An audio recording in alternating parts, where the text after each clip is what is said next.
नमस्कार दोस्तों, स्वागत है आपका भगवत गीता की ज्ञान यात्रा में। आज हम पहुँचे हैं अध्याय 9 राजविद्या योग पर, जिसे भगवान श्री कृष्ण ने ज्ञानों का राजा और रहस्यों का राजा कहा है।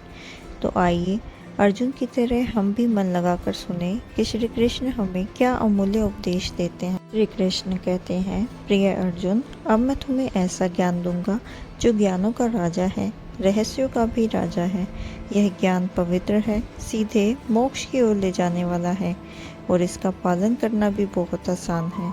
कृष्ण कहते हैं, अर्जुन, यह ज्ञान सबसे श्रेष्ठ है, क्योंकि इससे न केवल सत्य का बोध होता है बल्कि जीवन का असली उद्देश्य भी समझ में आ जाता है।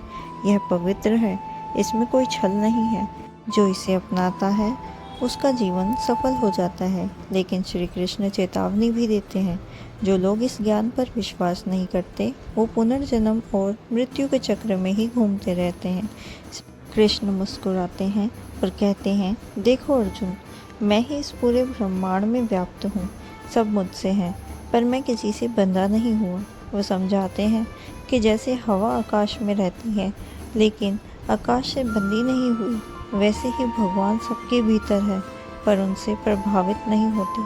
सृष्टि की रचना, पालन और संहार सब इन्हीं से होता है, फिर भी वे किसी से बंधते नहीं, क्योंकि वे स्वतंत्र है। श्री कृष्ण कहते हैं, प्रकृति मेरी आज्ञा से चलती है।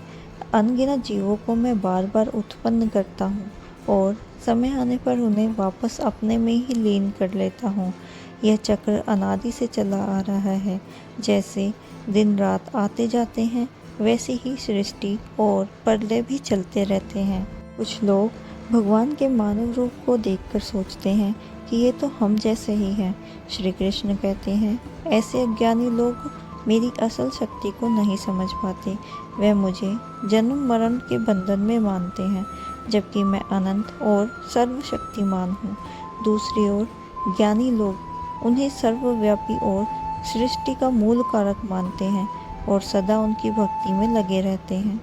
भगवान एक अद्भुत बात कहते हैं, जो भी भक्त मुझे प्रेम पूर्वक एक फूल, एक पत्ती, एक फल या थोड़ा सा भी जल अर्पित करता है, मैं उसे स्वीकार कर लेता हूँ। यह संदेश साफ है। भक्ति के लिए धन, महल या बड़ी वस्तुओं की आवश्यकता नहीं होती, बस सच्चा प्रेम चाहिए। वह कहते हैं, तुम जो भी करते हो, खाते हो, अर्पण करते हो, दान देते हो या तप करते हो, वह सब मुझे समर्पित कर दो। भगवान कहते हैं, मैं सबको समान देखता हूँ, किसी का अपना या पराया नहीं हूँ। जो भी भक्त करता है, चाहे वह पहले पापी ही क्यों न रहा हो, वह शीघ्र ही धर्मात्मा बन जाता है और मोक्ष को प्राप्त करता है। अंतिम संदेश में श्री कृष्ण कहते हैं, हे अर्जुन, सदा मेरा स्मरण करो, मेरे भक्त बने रहो, मेरी पूजा करो, मुझे प्रणाम करो। इस प्रकार तुम निश्चित रूप से मेरे पास आ जाओगे। यह अध्याय हमें सिखाता है, सच्चा ज्ञान और भक्ति सबसे बड़ा खजाना है।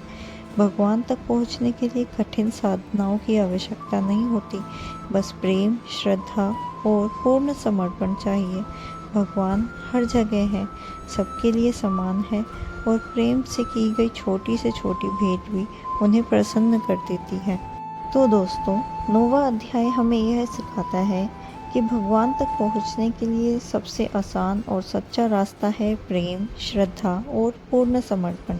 न बड़ी पूजा, न कठिन तपस्या, बस सच्चा दिल और उनका स्मरण ही काफ़ी है। जो प्रेम से उन्हें याद करता है, वह निश्चित ही उनके चरणों में स्थान पाता है। तो आओ, जीवन के हर पल में श्री कृष्ण का नाम जप करें और अपने मन को उनके प्रेम में रंग दें। अगले अध्याय में हम और गहराई में उतरेंगे इस दिव्य ज्ञान की गंगा में। अगर आपको ये सार पसंद आया हो तो वीडियो को लाइक करें, शेयर करें और सब्सक्राइब करना ना भूलें। तो मिलते हैं अगले अध्याय में। जय श्री कृष्ण।